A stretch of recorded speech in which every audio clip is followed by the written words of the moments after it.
everybody join us.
Hi, Thomas, are you in the room?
Okay.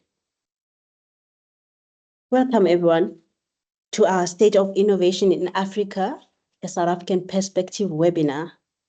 This is an initiative of the SEADE project. Thomas, are you in the room?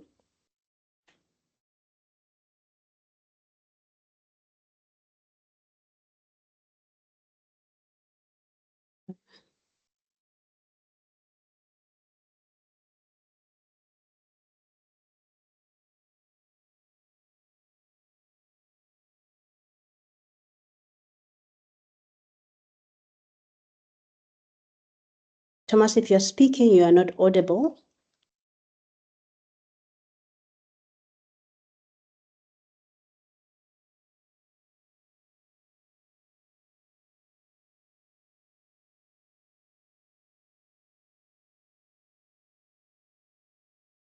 While we wait for Thomas in the meantime, I just want to check the room. Can you all hear me?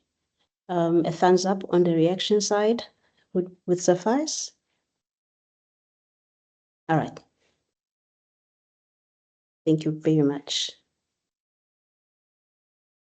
Thank you. I also think in the chat box, we can share our LinkedIn profiles. We can share which provinces or countries we are dialing in from,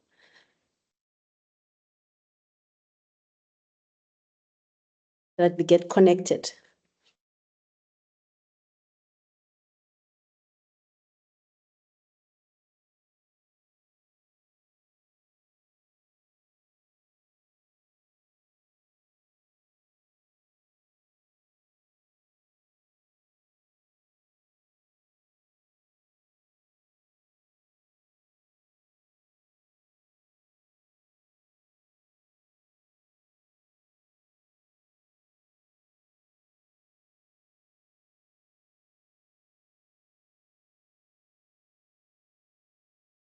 My apologies. I think Thomas is having a slight technical issue. We just request a minute so that we see how we proceed forward.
All right, I think we will start now.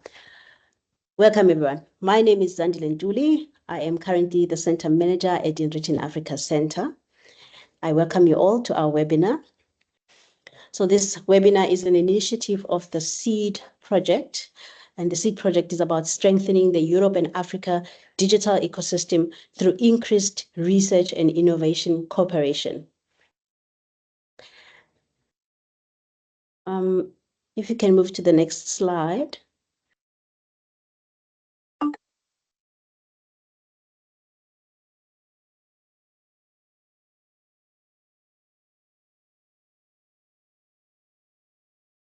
Yeah, it looks like the technical glitch is still with us.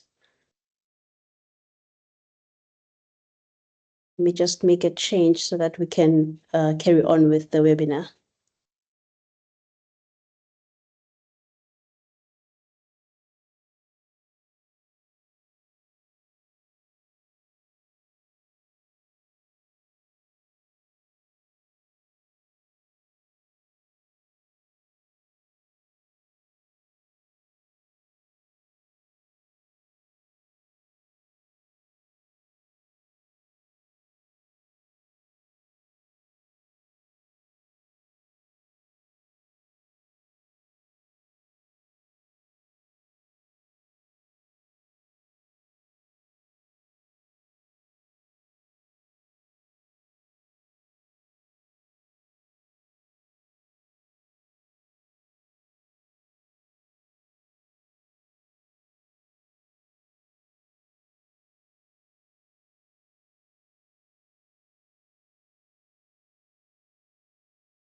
All right. Can everybody see my slide? Confirmation of the thumbs up.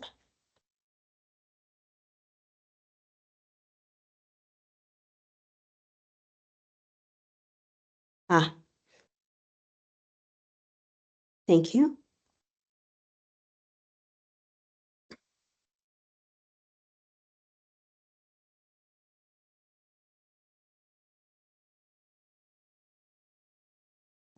Right.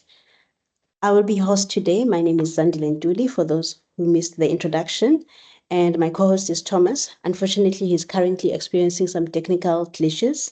So for us, for the sake of the webinar, we'll be moving forward.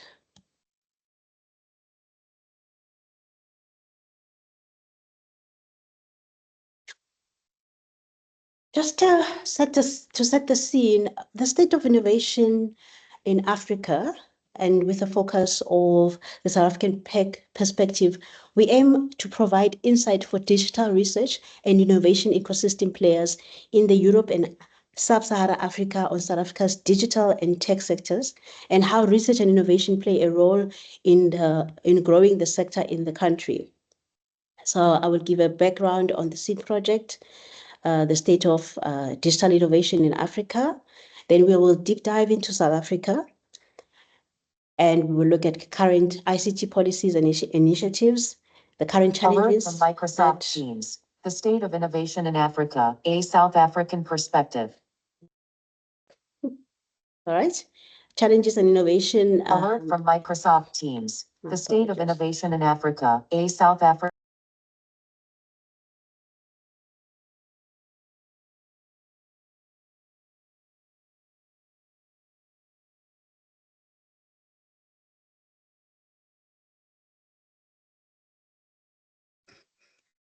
One thing about technology, it will be technological.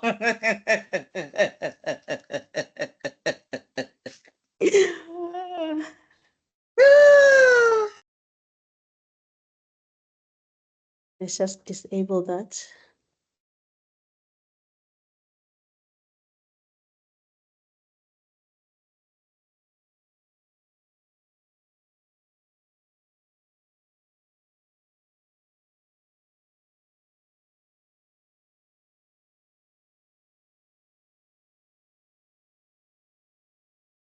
Okay, let's hope that does it.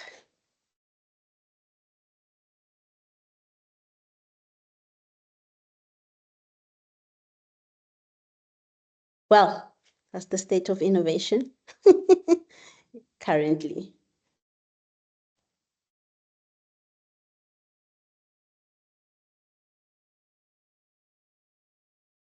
And then we will move on, concluding on the presentation, we will then move on to a panel discussion to just delve deeper into what we have discussed in the update. A bit on the SEADE project. The SEADE project is about strengthening the Europe and Africa digital ecosystem through the increased research and innovation cooperation. The project started this year, January 2024, and it will end in December 2025. What is it about?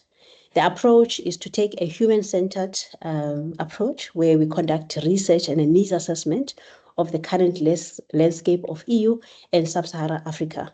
This focusing on 4 key markets, which are the pilot regions for this research, but not limited to it. The regions being Ghana, Kenya, Senegal, and South Africa.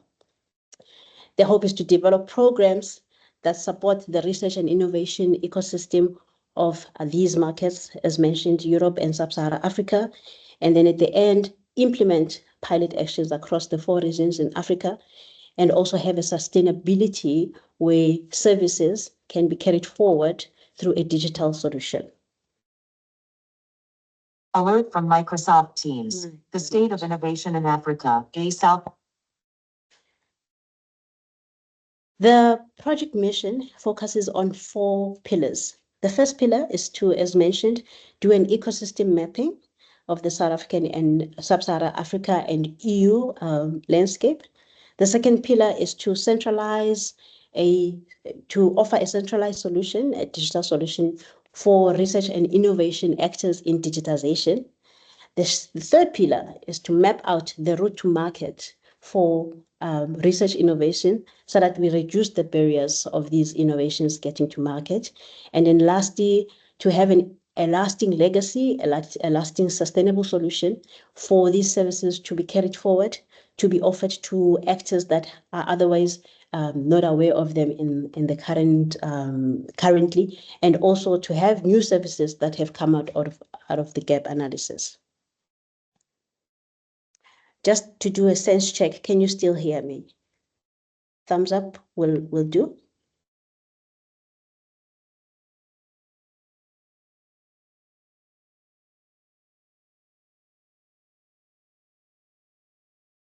Okay. The consortium partners in the SEADE project, we've got spread across Europe and Africa, as you have noted them. Just to mention a few, we've got the Africa Association of University, which is the AAU. We've got Bondinov, representing the European side, which is a ecosystem support organization that spreads across Africa and Europe. What is Africa's digital innovation state currently? The current market value is 19 billion as of 2024. And we have about 600,000 formal businesses, 40 million micro businesses.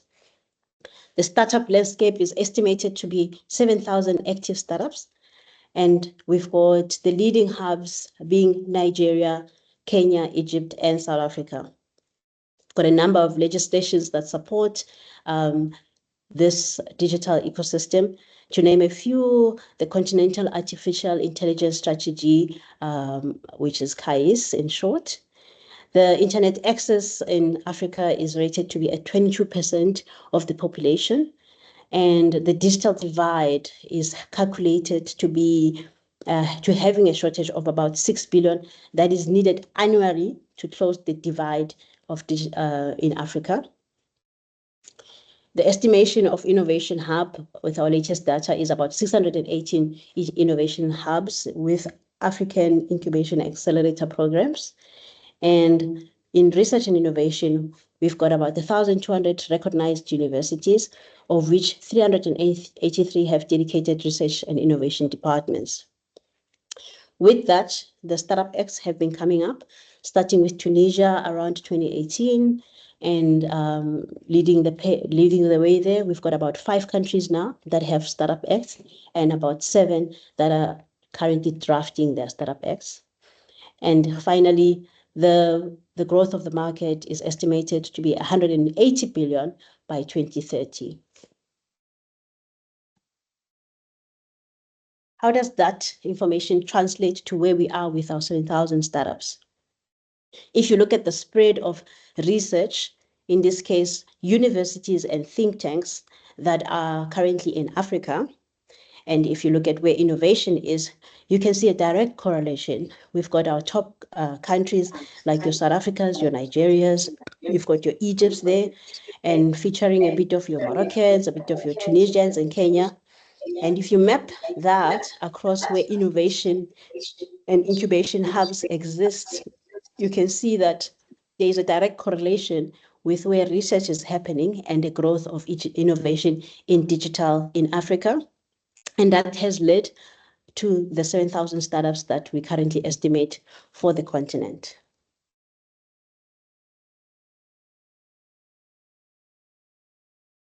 Tendai, I'm just doing a sense check. Can you hear me? Yes, Andy, loud and clear. I can hear you too.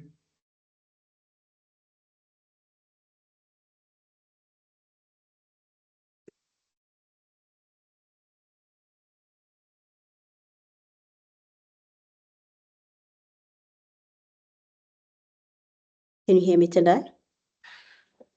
Hi, Zandi. Yes, you are audible. You can proceed.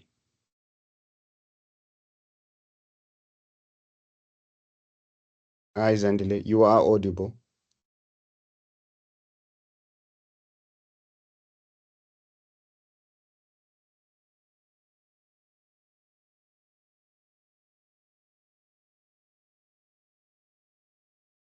Okay, you can hear me. So why South Africa? The digital economy is projected to account for about 15 to 20% of South Africa's GDP by 2025. This is an increase of about 8 to 10% from 2020. We anticipate the annual growth rate of the digital sector to be at about 10 to 15% for the next 5 years. South Africa has a high internet penetration and advanced ICT infrastructure. We've got we are currently ranked third in Africa for Information Communication Technology Development Index. We have a growing middle class of affluent consumers, and these consumers are looking for these digital solutions. We have a advanced financial services sector. It's home to the largest stock exchange in South Africa, which is the Johannesburg Stock Exchange. And finally, we also have a strong regulatory authority, which is ICASA, which has recently completed its auction of spectrum, which then offers radio spans of about 700 megahertz all the way to 3.5 megahertz.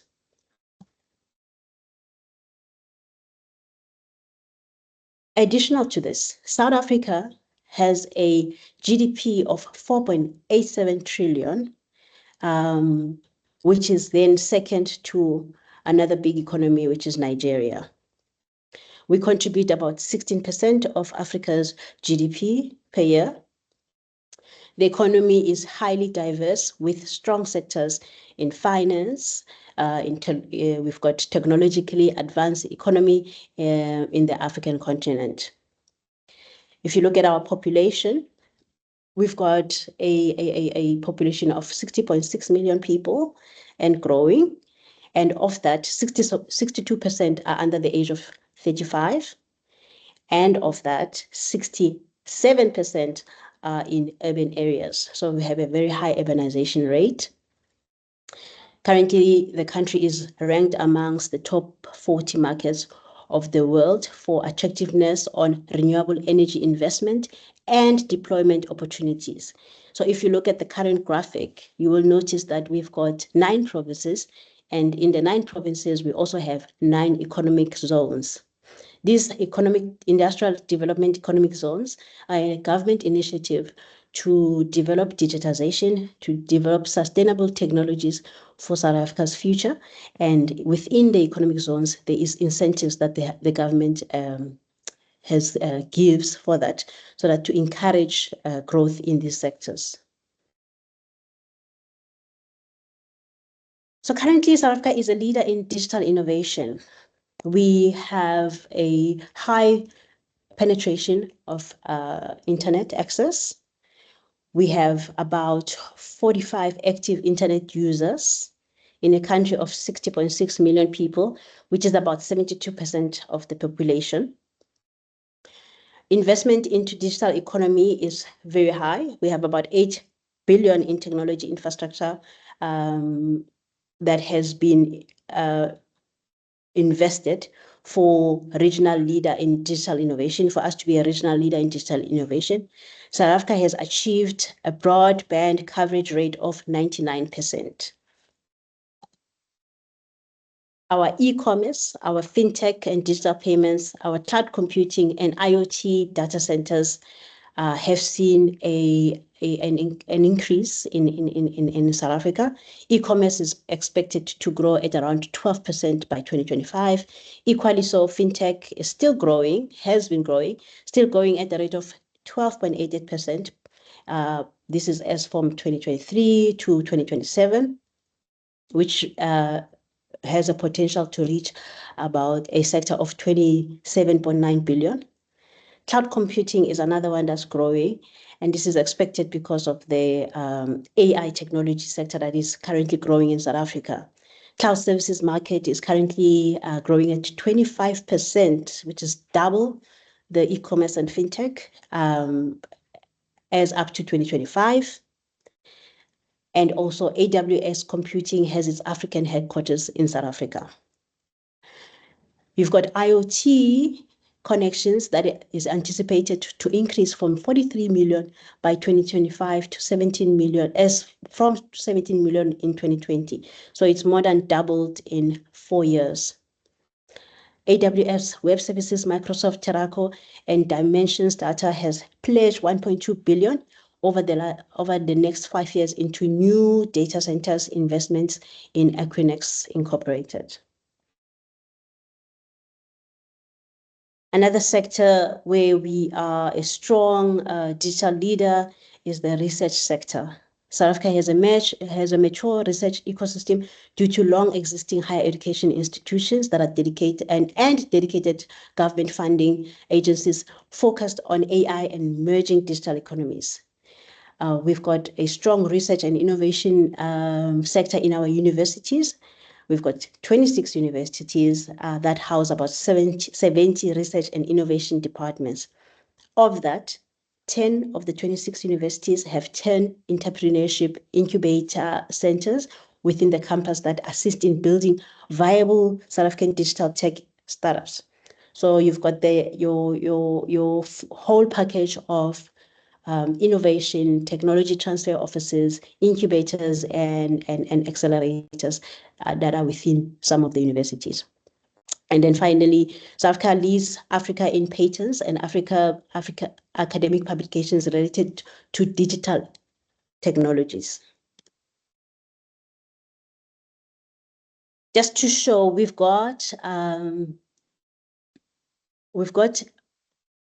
have the second biggest innovation support ecosystem in Africa, which hosts plus 80 incubators and accelerators, plus 30 business incubators. These hubs are spread across our 4 major metros, which is Johannesburg, Durban, Cape Town, Johannesburg, Durban, and Cape Town. What's the last one? And Pretoria, my apologies. If you can look at some of the logos, you will recognize some of them.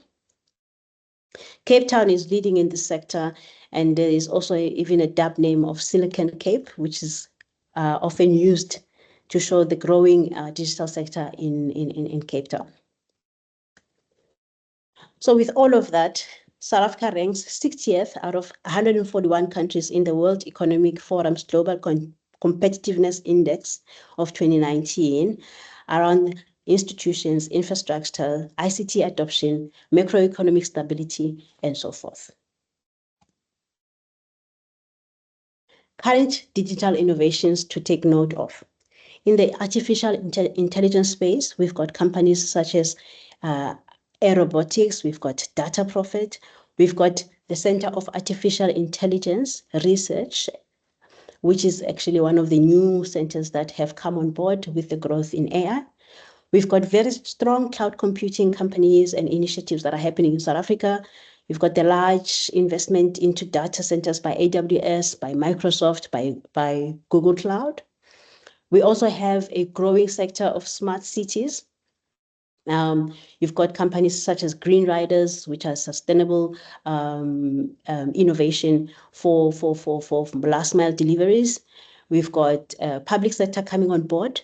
The Western Cape government has offered certain areas free Wi-Fi. So the Wi-Fi project is coming on board, and more initiatives are coming on board for smart cities. Following that, we've got a very strong e-commerce sector, strong digital health solution sector, and fintech. Under e-commerce, some of the common brands that everybody would knows in South Africa, you've got your Takealot, you've got your Buys, and in digital innovation, you've got Hello Doctor. In fintech, I'll mention Yoko because it's actually spreading across Africa as well. You've got Time Bank, a bank that is completely online. Recently, I've seen them now releasing their cards, but yeah, it's an online bank that's doing currently well in South Africa. You've got your Snap scans and so forth. Then in terms of policy and digital ICT policies, the South African government plays a crucial role in fostering digital innovation policies through 2 state departments. So you've got the Department of Communications and Digital Technologies, which has launched several initiatives in this sector. You've got the Department of Science and Innovation, which has played a crucial role in supporting digitization of South Africa, not only across South Africa, but also in Africa. And there is a number of collaborations that are happening between the EU and South Africa in this space. And then also we have a State Innovation Agency, which is the Technology Innovation Agency of South Africa, TIA, which has funding and covers the de-risking of innovations that come out or that are in the digital sector so that these innovations can eventually get greater access to market or greater investments once they have been de-risked and the inventions have been grown. Some of the policies in South Africa that one can take note of. You've got the Digital Economy Master Plan, which is currently the government is developing. It's aimed to support tech startups and SMEs through incentives, innovation hubs, funding, and foster a culture of digital innovation. The hope is also to stimulate the e-commerce growth by creating supportive regulatory frameworks, enabling digital payment systems. Other digital policies to take note of, you've got the South African Connect SA, and it has an objective to focus on enhancing internet access across the country, particularly in underserved areas. You've got the National Integrated Information and Communications Technology Policy, which was established in 2016. The aim of this policy is to create an enabling environment for inclusive digital transformation. And then lastly, you've got the Digital Government Policy Framework, which is finalizing this. The Department of Public Services and Administration is finalizing this framework to guide the digital transformation of public services. The very popular one, you've got the POPI Act, which then brings in actually some of the challenges that as an innovator, as a researcher who's trying to expand your innovation in South Africa, you might find. We've got a very popular act, which is the POPI Act, which is about data privacy and regulations.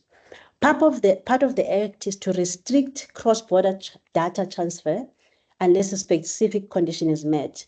So this restriction can pose a significant challenge to an SME and business that rely on global data networks to comply with these conditions, and it adds a layer of complexity and potential additional cost, which is not a great scenario for a startup.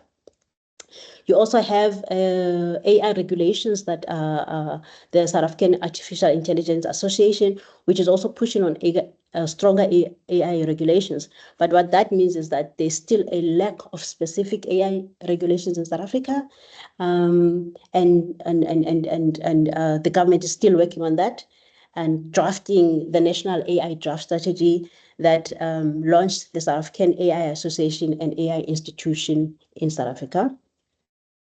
South Africa also holds one of the highest rates of cybercrime and cyber threats. So we have an act, the Cyber Crimes Act of 2020, that provides a framework of cybercrime, but the implementation of this policy is still not quite heavily enforced. Other challenges is just the lack of harmony between the digital standards that currently exist in South Africa versus the standards that are available internationally. Just to name a few, especially in the areas of e-commerce, in cybersecurity. And this creates challenges for companies who are looking to scale their digital solutions across the border. The other challenge that we also face in South Africa is the digital skills gap. We've got about 18% graduates that are graduating out of STEM, and this is lower than the global standard of 30%. Part of this is due to limited resources in the education, and it then ends up limiting innovation in the sector. The entry to market for foreign companies is also quite high. South Africa, you face a lot of regulatory requirements such as the POPI Act mentioned earlier, the Black Broad-Based Economic Empowerment, which is a policy that looks to rectify the ills of the past. But for a foreign company, this can be quite a challenging policy. And also the work visas take a bit long to be approved, and that poses a challenge for business. Finally, there has been some delays in the auctioning of the spectrum, and the competition within this auction. And in that, the delays have caused businesses to have limited ability to innovate in the areas of IoT, mobile commerce, and advanced digital services that require high-speed connectivity. You also have a slow pace digital transformation in the country. Basically, the state entities have been slow in implementing South Africa's digital transition, and that has slowed down some of the innovations that could have happened in this era.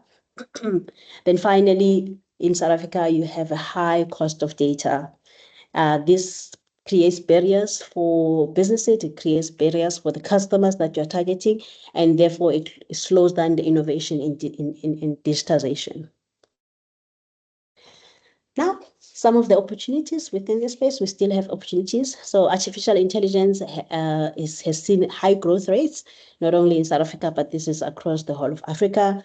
The growth of the sector through research and innovation provides opportunities for European and Sub-Sahara collaboration in academic research, in technology transfer, in VC investments, data centers, policy development. So we are at the beginning, not quite at the beginning anymore, but there's an opportunity for us to actually contribute to the growth of this sector, also in policy making and any other initiatives that we would like to put in to shape the growth of AI technology in South Africa and Africa as a whole.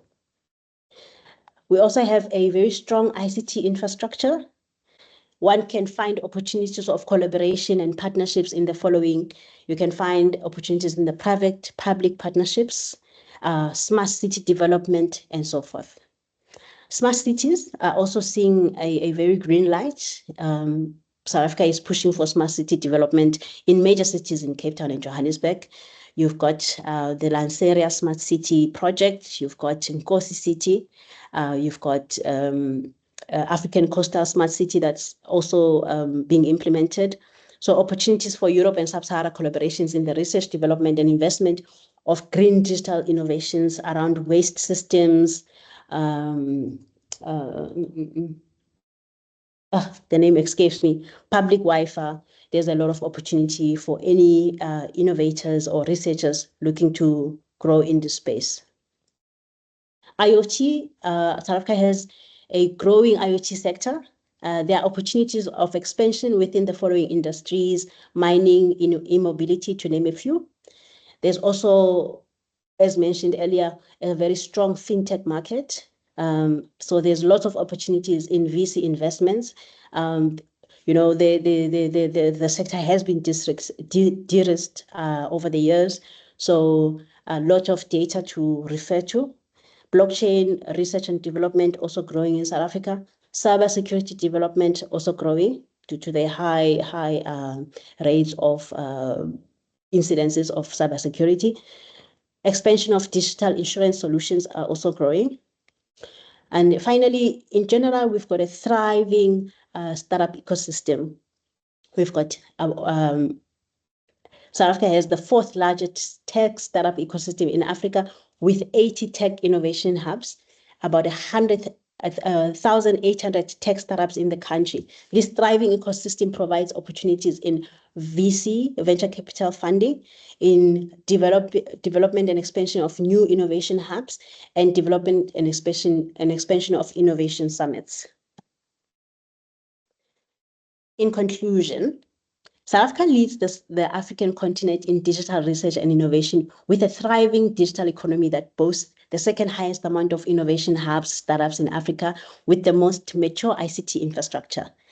The advancements in digital research and innovation in South Africa are catalyzed by South Africa's strong higher education institutions and innovation agencies and hubs.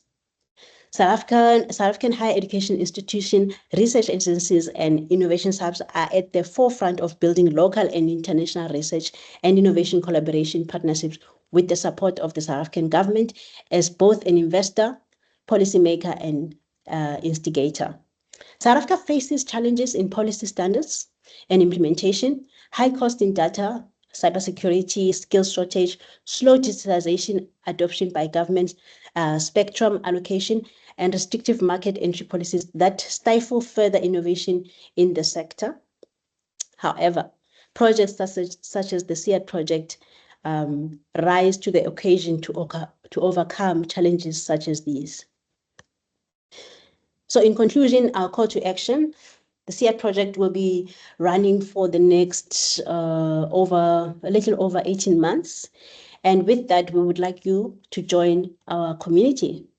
The information that is on the slide will be shared with you also in the chat of the webinar, but you have an opportunity to join our community, join our newsletter, which comes out every 2 months, join our WhatsApp group, you can join our LinkedIn page, and also there's a lot of initiatives that will be coming out that require your participation.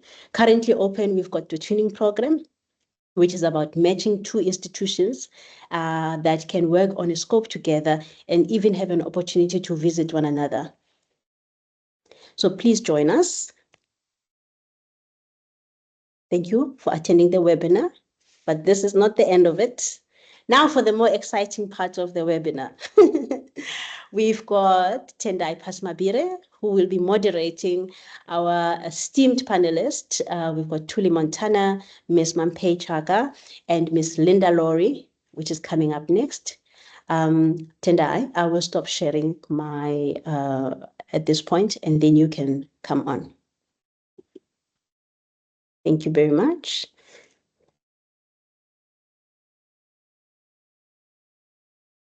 Thank you, and good afternoon to everyone.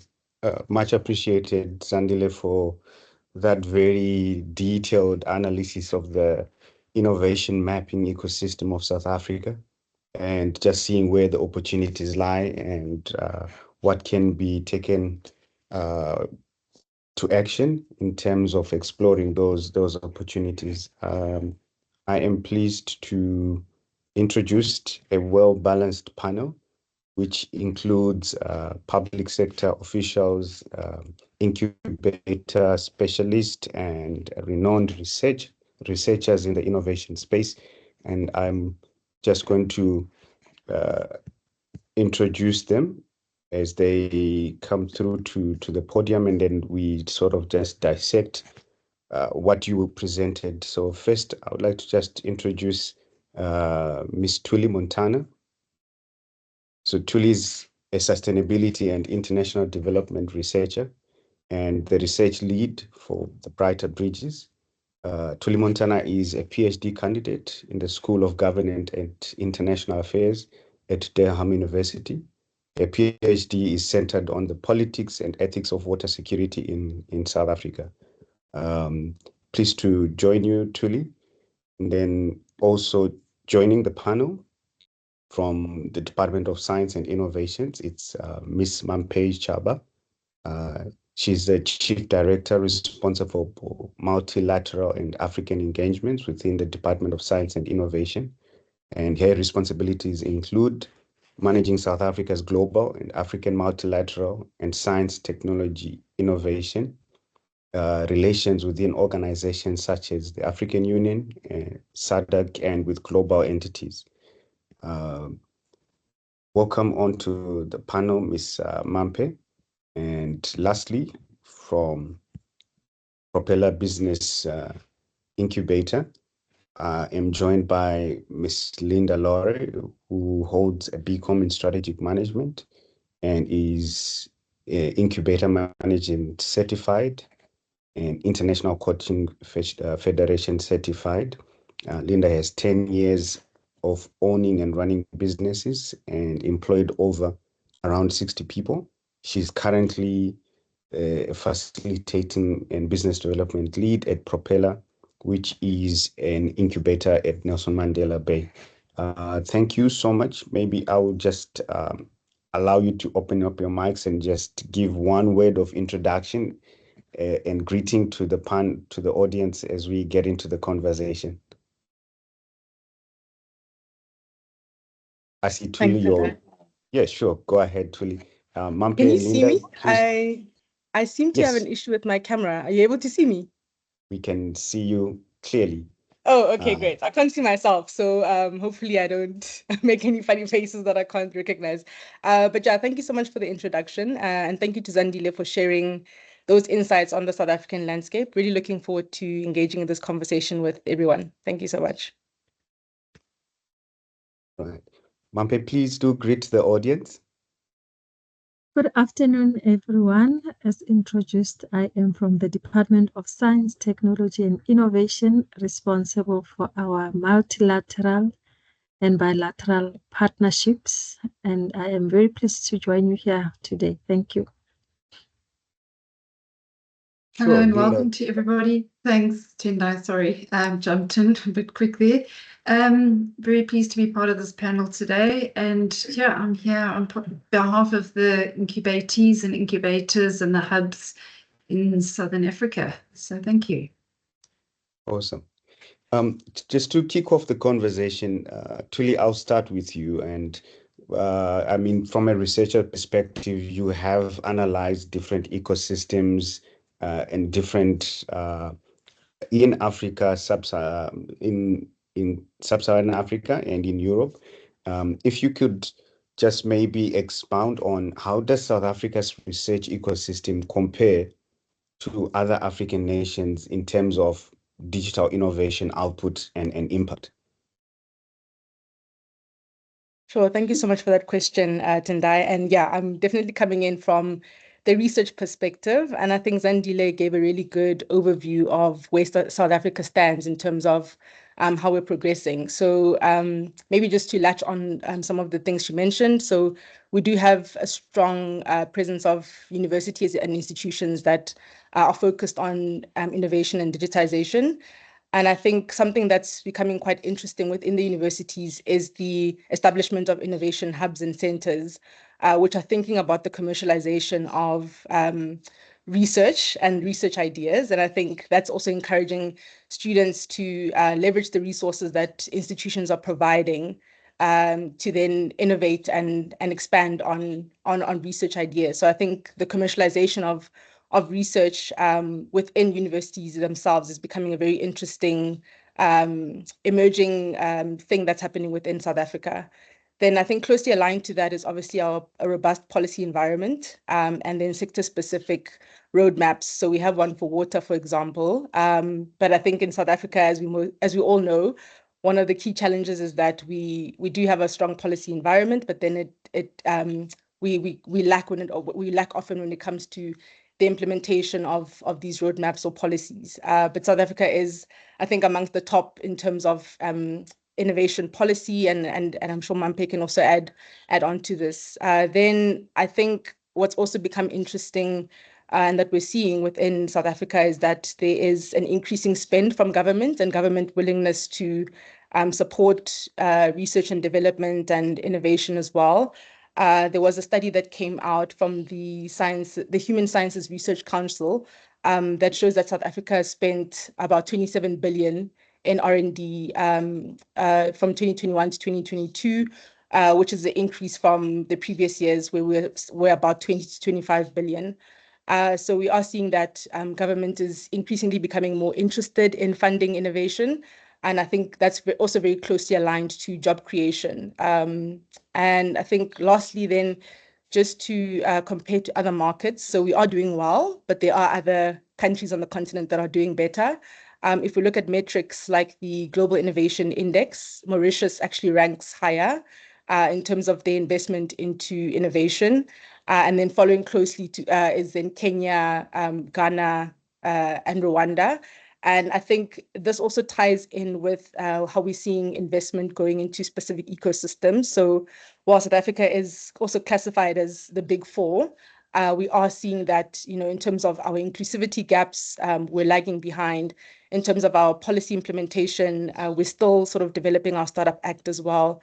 And then that in comparison to ecosystems like Tunisia, where they already have a Startup Act, they already have an AI roadmap, they fund early stage entrepreneurs quite differently to us. That's where we see sort of other countries performing a lot better than South Africa. So yeah, I'll leave it at that. I think South Africa is doing well overall. And I think it's just interesting for us to compare when you look at data to other ecosystems and what they are doing differently. And a lot of this is aligned with the policy environment and the support from government. So also looking forward to hearing Mampe's inputs on what the department is doing in this space. Thanks. Thanks, Julie. I think important to note from what you're saying is that there is definitely a lot of investment, monetary and resource-wise, in terms of making the South African innovation ecosystem conducive for intra-Africa participation and even Europe participation of technology and innovation commercialization in South Africa. So I think the take home from that is that South Africa has done quite a lot in making sure that it has a conducive environment. I want to just pick your brain, Mampe, even from some of the things that Tuli mentioned, from a public sector perspective, just understanding what the department is doing and how it is creating a multinational conducive environment. So if you could maybe add more light, Mampe, on with the South Africa investing over 8 billion in technology infrastructure, how is the DSI, the Department of Science and Innovation, ensuring that these investments create opportunities for international collaboration? Thank you very much, Tendai, and good afternoon to fellow panelists and participants online. Yeah, thank you for the question and for the presentation by Zandile, which was very comprehensive. So as indicated by Tuli, the kinds of investments that the South African system, especially the DSI, makes is huge in monetary terms. But if you look at it in terms of percentage to GDP, it's less than 1%. This is not good enough. If you look at the global average, especially among the advanced economies, your OECD economies, the global average for STI investments is at about 2 to 3%. So we are trying our best, but we do need partnerships, private-public partnerships to help us invest in STI. Our decadal plan, the STI decadal plan, has a chapter on internationalization of R&D. And one might ask, why do we go to this extent as DSTI to increase our footprint internationally? One is because science is a global enterprise. No single country can address STI issues without working with others. But for South Africa to work with others, we need to establish ourselves as a international STI destination of choice. So countries outside South Africa, both in and outside the continent, have to want to work with South Africa. And for them to want to work with South Africa, we have to prove that we have what it takes.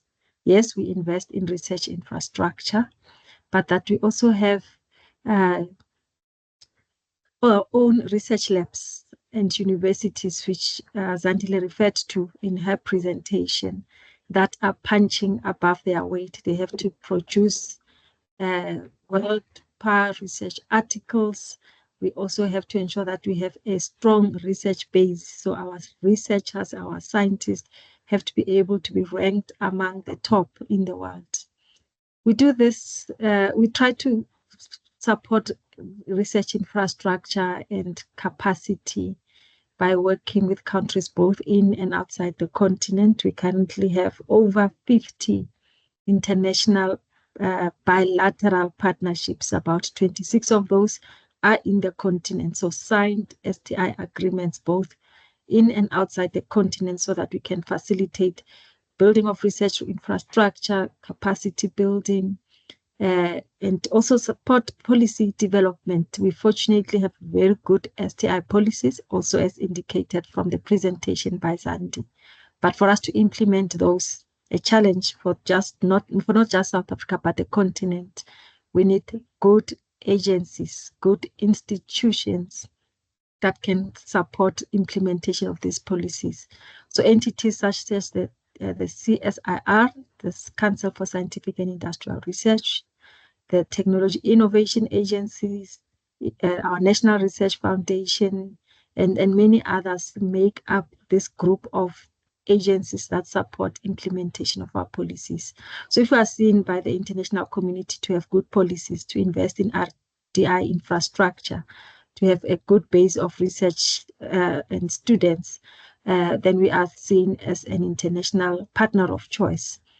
We also invest quite a lot in initiatives for leveraging additional resources, especially within the EU space. EU is we've derived something like a 1-to-3 ratio of our investments. So for every rand that we invest in our EU partnerships, we get 3 rands back.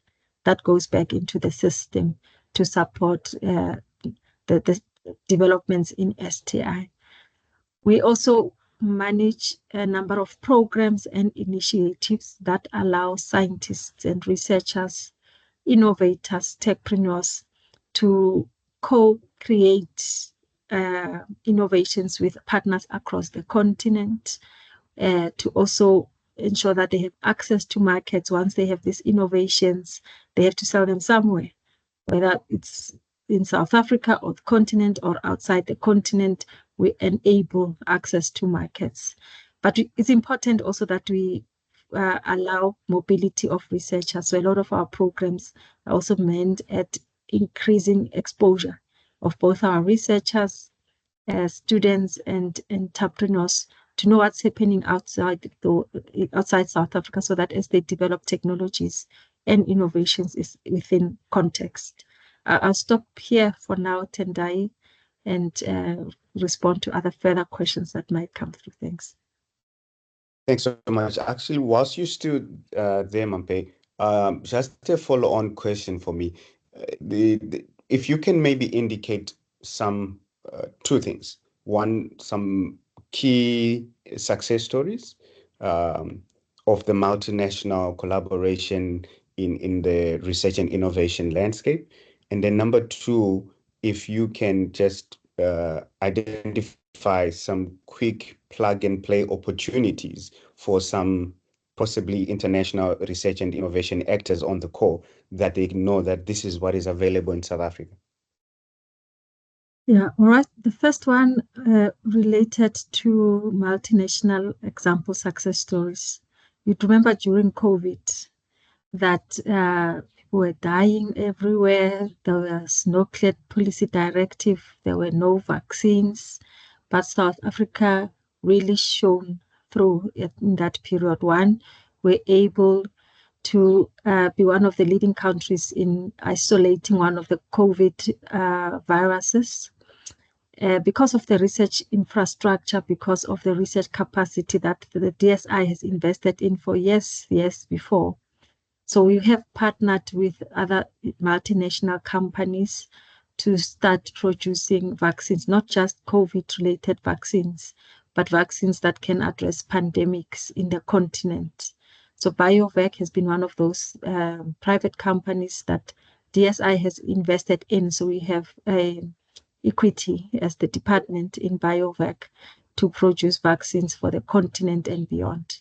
So that's just one success story, but there are many others where PPPs, public-private partnerships, working with multinational partners across the continent, working with other government departments also across the global space, have resulted in us progressing not just as a country, but as a continent.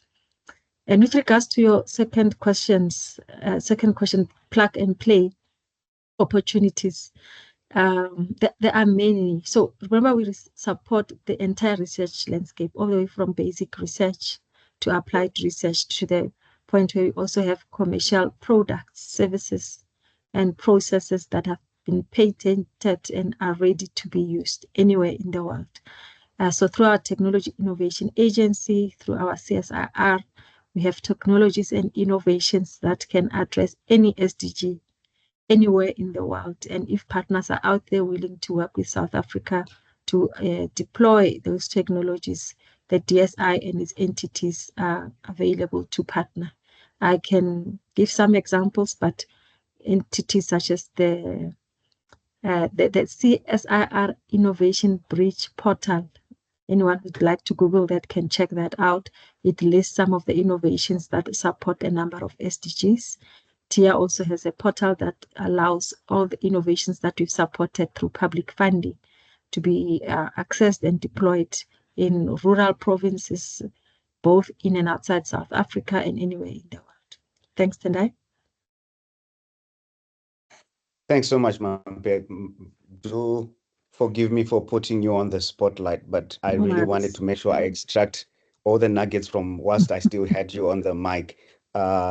Linda, I think you bring in a very important perspective from an incubator function into the ecosystem. If you could just maybe shed more light, Linda, in terms of with the South African strong digital sector growth, how are incubators adapting their programs to support digital innovations? Thanks, Tendai. And thank you, everybody. Yes, so incubators, it's been quite a challenging time since COVID. So pre-COVID, there was quite a lot of funding. And I think most incubators in South Africa have had to adapt in order to support the digital innovations due to reduced funding.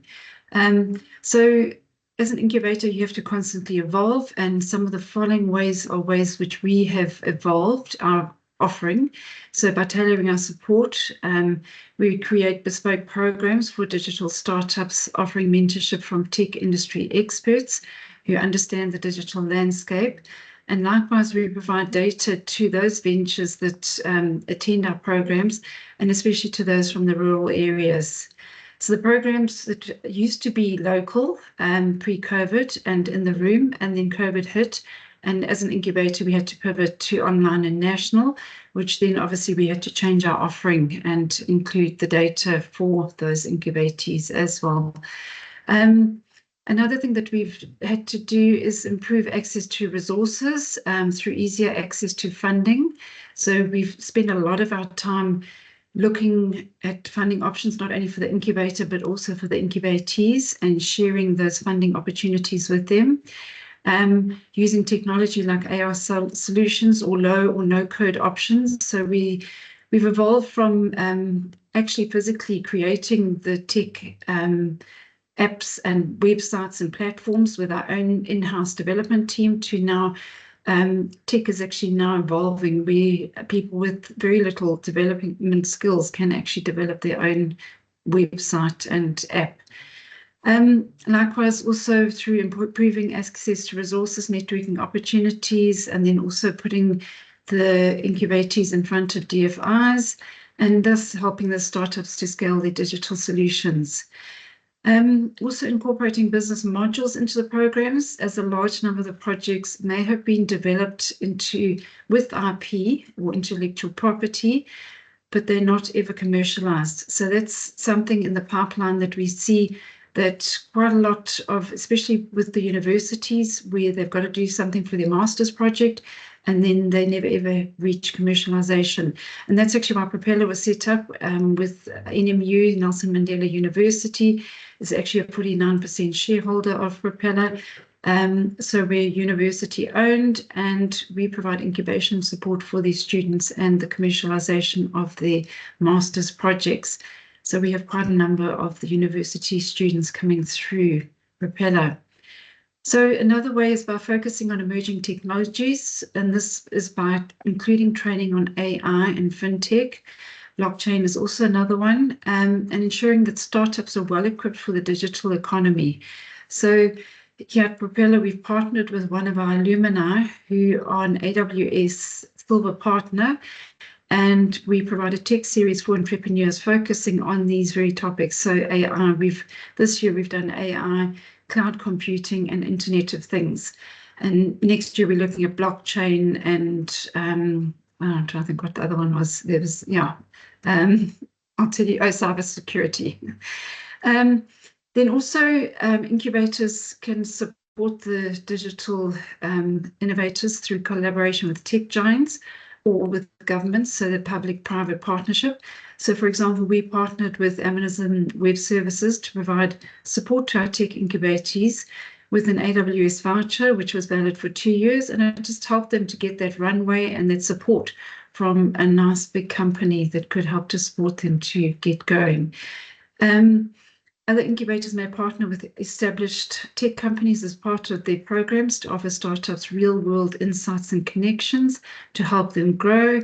There's also government partnerships, and in the past we've partnered with SEAFA, the Small Enterprise Finance Agency. We had a township incubator, which we've now allowed them to fly solo, but there we partnered with SEADE for that. And then there's also the National Youth Development Agency, which we work with a lot. We also work with quite a few of the banks. We get them involved in the early stage of the startups, which is a win-win for the startups and for the banks.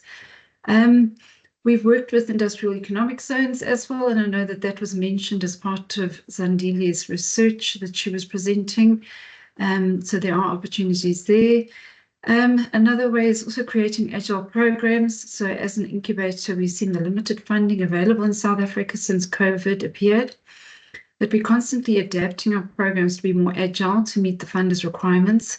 We achieve this by doing a gap analysis before onboarding the entrepreneurs to ensure we are providing bespoke programs with relevant content. It's not just a cookie cutter approach. So this allows for adjusting the program where required, as well as pre and post program. Yeah, so we send out questionnaires pre and post program to get that feedback to measure impact and also to ensure that we are keeping pace with the fast changing digital sector, because it is changing very fast. We're also seeing more tech ideas coming from the rural areas into our online programs, which this supports the Kazi or informal economy, which other incubators can do that to support these digital innovators. And yeah, it's gearing the training programs relevant to their needs. So for example, women in tech programs, opening up tech opportunities to these women in rural areas, and then supporting the access to devices, and also providing data support. The other aspect that we also found that we needed to do was to look for funding outside of South Africa. So we've started exploring training programs. We've partnered with Enrich in Africa. We're one of their champions. And then, yeah, we have found that, especially in the last year, that government funding has been a lot more restrictive towards incubators, and especially in the early stage. Given the high failure rate of startups and also in the tech sphere, that funding has decreased. But as an incubator, our success rate is 69% of businesses continuing post-incubation up to 5 years. And as an incubator, we found that it's stop-start.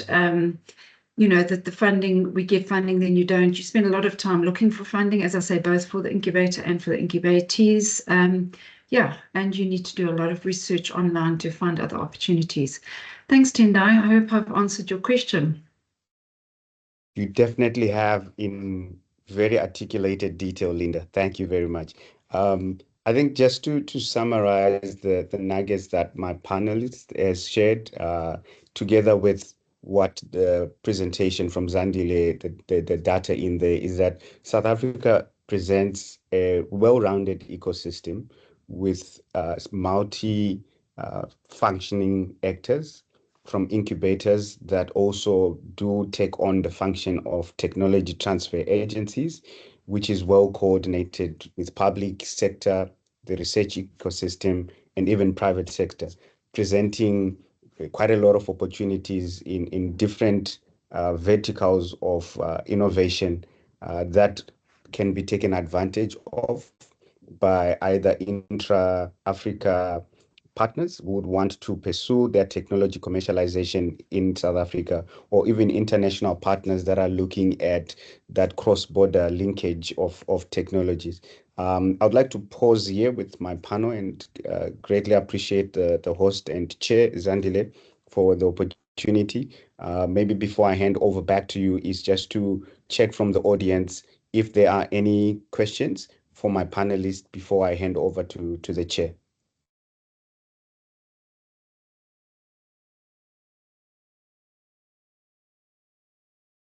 Tendai, there is one question that from Google2, he's asking, will this recording be made available?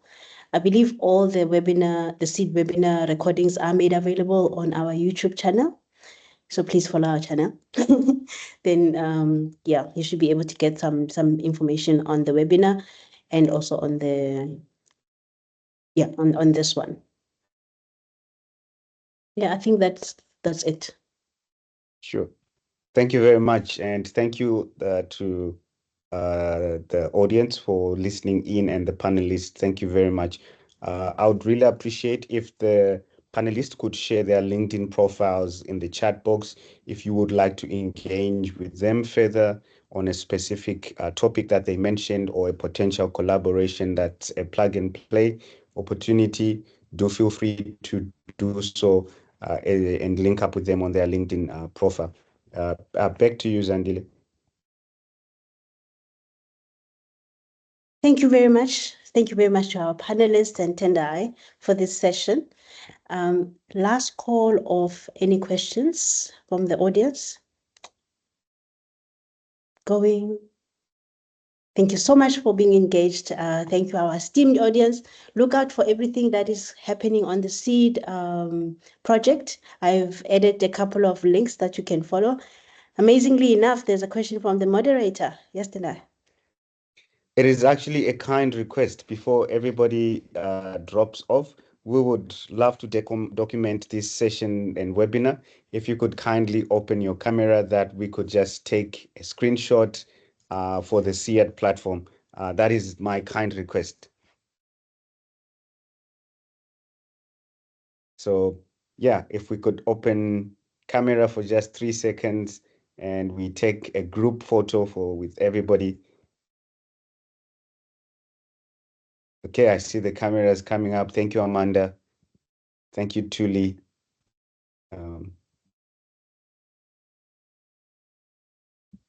Thank you, Angel. You might be surprised that you're actually very camera friendly. So please don't be shy to open the camera and we take the group photo. Okay, I'm just going to take with the ones that are there, Zandile.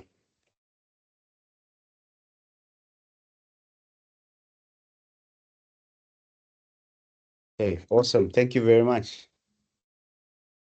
I see their camera features have been disabled, Tendai. Is the camera feature disabled? Is that why? Yes, yes. Oh, slowly. Okay, maybe someone in the background, Mel, or someone can support me on that. I think it's the microphones as well, so people probably haven't been able to say anything.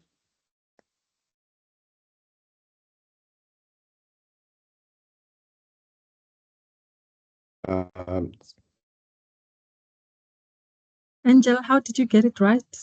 Share your secrets. There we go. Okay. Jan's camera is on, but Jan is not. Jan's, there you go. Okay, there we go. Okay, we can take another one. Okay.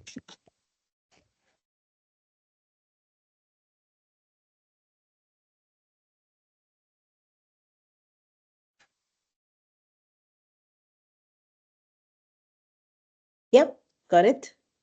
Got it. Thank you very much.